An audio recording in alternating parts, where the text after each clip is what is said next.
Hi friends, Achu ഗ്യാങ്ങിലേക്ക് വീണ്ടും എല്ലാവർക്കും സ്വാഗതം. ഇന്ന് നമ്മൾ തയ്യാറാക്കാൻ പോകുന്നത് ഞണ്ട് കറിയാണ്. അപ്പോൾ എങ്ങനെയാണ് ഞണ്ട് കറി തയ്യാറാക്കണമെന്ന് നമുക്ക് നോക്കാം. അതിനു മുമ്പ് ഞണ്ട് നല്ല വൃത്തിയായി കഴുകി ക്ലീൻ ചെയ്തെടുക്കണം. ഇനി നമുക്ക് ഞണ്ട് കറി ഉണ്ടാക്കാം. അതിനായിട്ട് ഒരു പാൻ അടുപ്പത്ത് വെച്ച് അതിലേക്ക് അല്പം വെളിച്ചെണ്ണ ഒഴിച്ചു കൊടുക്കാം. ഇനി നമുക്കിതിലേക്ക് ഒരു സ്പൂൺ കടുകിട്ട് കൊടുക്കാം. ഇനി 2-3 വെളുത്തുള്ളി അരിഞ്ഞതും കൂടെ നമുക്കിതിലേക്ക് ചേർത്ത് കൊടുക്കാം. അതുപോലെ തന്നെ ഒരു ചെറിയ ഇഞ്ചി കഷ്ണം അരിഞ്ഞതും കൂടെ നമുക്കിതിലേക്ക് ഇട്ട് കൊടുക്കാം. ഇനി 1-2 പച്ചമുളകും കൂടി നമുക്കിതിലേക്ക് ചേർത്ത് കൊടുക്കാം. ഇനി ഒരു സവാള ഞാൻ എടുത്തിട്ടുണ്ട്, അതും കൂടി നമുക്കിതിലേക്ക് ചേർത്ത് നല്ലതുപോലെ എല്ലാം കൂടി മിക്സ് ചെയ്യാം. നമുക്കിതിലേക്ക് അല്പം ഉപ്പും കൂടി ചേർത്ത് നല്ലതുപോലെ വഴറ്റാം.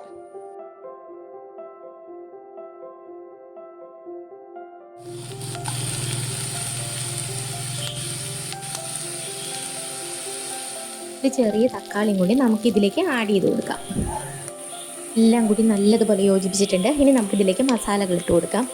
മഞ്ഞൾപ്പൊടി 1/2 ടീസ്പൂണോളം ഇട്ട് കൊടുത്തിട്ടുണ്ട്. അതുപോലെ തന്നെ മുളക് പൊടിയൊക്കെ എരിവിന് നിങ്ങളുടെ ഇഷ്ടത്തിന് ഇട്ട് കൊടുക്കാം. ഞാനിവിടെ 1 സ്പൂൺ മുളക് പൊടി ഇട്ട് കൊടുക്കുന്നുണ്ട്.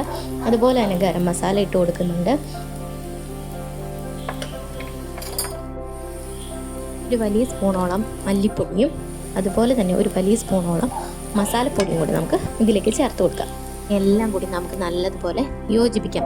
മസാലയെല്ലാം നല്ലതുപോലെ യോജിപ്പിച്ചിട്ടുണ്ട്. ഇനി നമുക്ക് ഇതിലേക്ക് അല്പം വെള്ളം കൂടി ചേർത്ത് കൊടുക്കാം.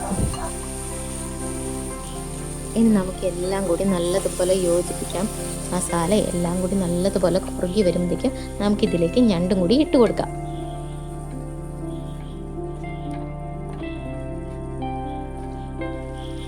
മസാലയൊക്കെ നല്ലതുപോലെ കുറുകി വന്നിട്ടുണ്ട്. ഇനി നമുക്കിതിലേക്ക് ഞണ്ടും കൂടി ഇട്ട് കൊടുക്കാം.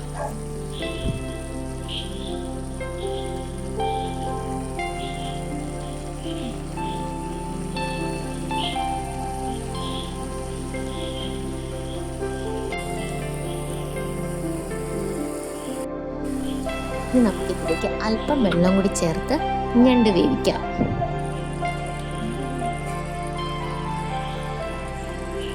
നമ്മുടെ വെള്ളമൊക്കെ പറ്റി ഞണ്ട് കുറുകി വന്നിട്ടുണ്ട്. ഇനി നമുക്കിതിലേക്ക് അല്പം കുരുമുളക് പൊടിയും കൂടി ആഡ് ചെയ്ത് കൊടുക്കാം.